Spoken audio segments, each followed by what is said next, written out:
I just mentioned our next guest. Acquired is the hit podcast that breaks down the stories and strategies behind the world's biggest companies, from Apple to Berkshire Hathaway. It now reaches more than 1 million listeners per episode, and last night hosted its largest live recording ever at Radio City Music Hall. Joining us right now are the co-hosts of that podcast, Ben Gilbert and David Rosenthal, and it's great to see you.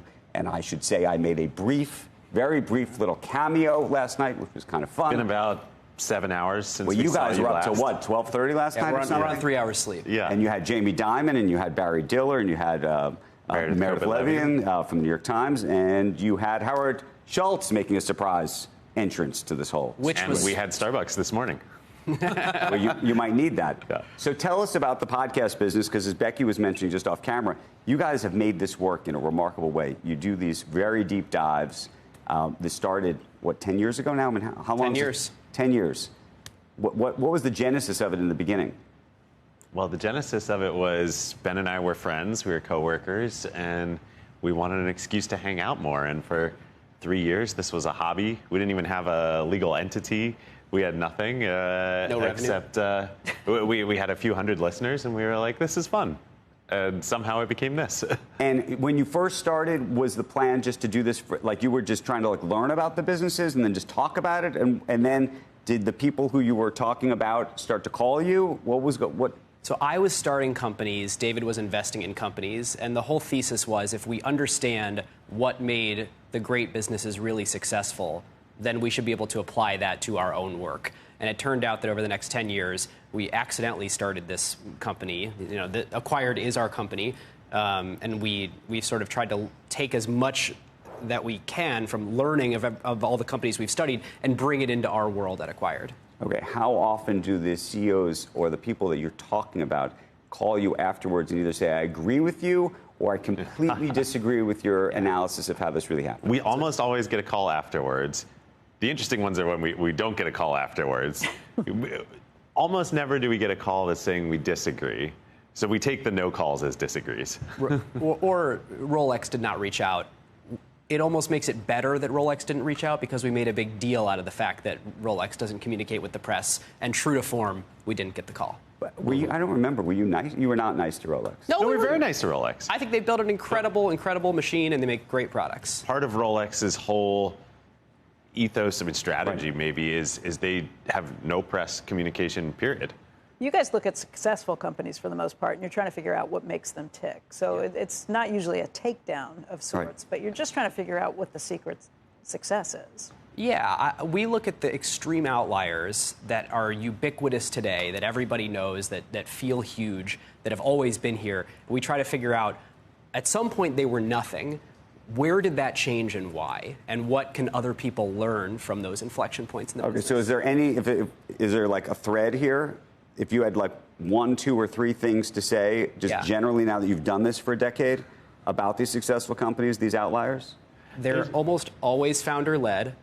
The founders are almost always wackadoos in some way. Yes. And they leverage that insanity, that way that they're, 4 standard deviations different than the mean, into some incredibly high leverage thing that makes their company work. And every single one is different. They break. You asked a very smart question last night of Jamie Dimon, which I was listening for, which was, you said that you think that incentives play a huge role in everything. And you were talking to Jamie about why he made the decisions he did ahead of the financial crisis in 2008. And what were the incentives that led him to do that relative to everybody else and did they have different incentives? Did you think that you understood the answer there? His answer was, he kind of took it to how he incentivized people in his organization. Right. With calm. I think the real answer here is Jamie is willing to think with a longer view than his peer set in the 2004, 5, 6 era. And his thinking was, if I'm trying to build a company that's in a great place 30 years from now, we're going to have to withstand at least 1, maybe 4 or 5 big drawdowns, wars, terrorism. Let's just bake it all in and assume we need that margin of safety and operate with that. Whereas everybody else was saying, I hope there's not a recession in the next year, and maximizing profit in the short term. One of the things you've done, I think, is, in a very good way, democratize just information around business and understanding what makes a great investment, what makes a great company, which leads to the question we were just discussing in terms of the headlines in the last hour. There's a big move afoot to try to democratize investing even more through 401ks and getting people into private investments. You asked about private credit to Jamie Dimon last night. But more broadly, do you have a take on this situation? Do you think that folks should, in their 401k plans, have access to private investments? Yeah. I mean, the mechanics of how you do it are above our pay grade to figure out. But one of the biggest things since the financial crisis is staying private longer. These companies, I mean, there's so much value creation in private companies now, especially in the tech sector where Ben and I grew up. Companies are now, I mean, what's OpenAI's current valuation? 300, 400 billion? That's all happened in the private markets. In the old days, it used to be you'd go public when you hit 50 million in revenue. And now it's like you go public when you hit 50 billion in revenue. And so individual investors are locked out of that. What is the lesson for you? We keep talking about media and the future of this, what you're watching here, and what you've learned. Do you have a take on sort of where all of media ultimately goes? Do you think it's all becomes a podcast, all becomes a video podcast, a streaming service? Would you be investing in legacy media yourself? What do you think? You want a show on CNBC? We can try to talk to some people. It is great being here. I feel like I'm in the center of the universe, I will say, after watching hundreds of hours of this show.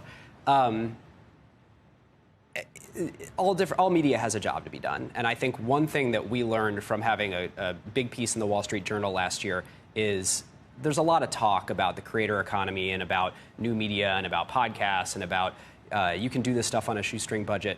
When there's the right piece in the right publication with massive, massive reach, it's game changing. Nothing has ever changed our business the way that a Wall Street Journal piece had. That's amazing. I mean, because I've been trying to figure out how you guys figured out how to make this work. This is what everybody in media is trying to figure out. The idea of going deeper and longer and getting to do one thing a month, that is what everybody dreams of, and it's so hard to be able to find a way to do that. How did you figure out how to monetize it, especially when you just kind of did it by accident? Well, it's like Jeff Bezos says, you get the shareholders you ask for. We got the listeners we asked for. We never did any marketing. We never did any sort of paid growth. We were willing to take a really long time to build a listener base and build the business, in part because we never actually thought it could turn into something this big. So every listener is word of mouth brought by someone else. It's 1 million listeners who are the most coveted demographic out there. These are very wealthy, very, it's business executives making big it's CEOs and C-suite people. Well, it's about business. Yeah, it's people who are excited to the listen. most boring. We've been. This show's 30 years old this year. Congratulations. Wow. Congratulations. It took us 20 years to be more than a ticker with some talking heads. So it has never been sexy, never been. But we keep. Speak for yourself. But you have an incredibly loyal listener base not who are Adam here Driver. every morning. I think I'm talking to Adam Driver. And what were you? You've been doing this for 10. He's much taller than I am. You weren't in Star Wars. And you've been doing this 10 years. 10 years. 10 years. When did you start? Do you like looking youthful? I would like, if I were you, I would like looking. It didn't play for a long time, and now as I'm getting older, it plays much better.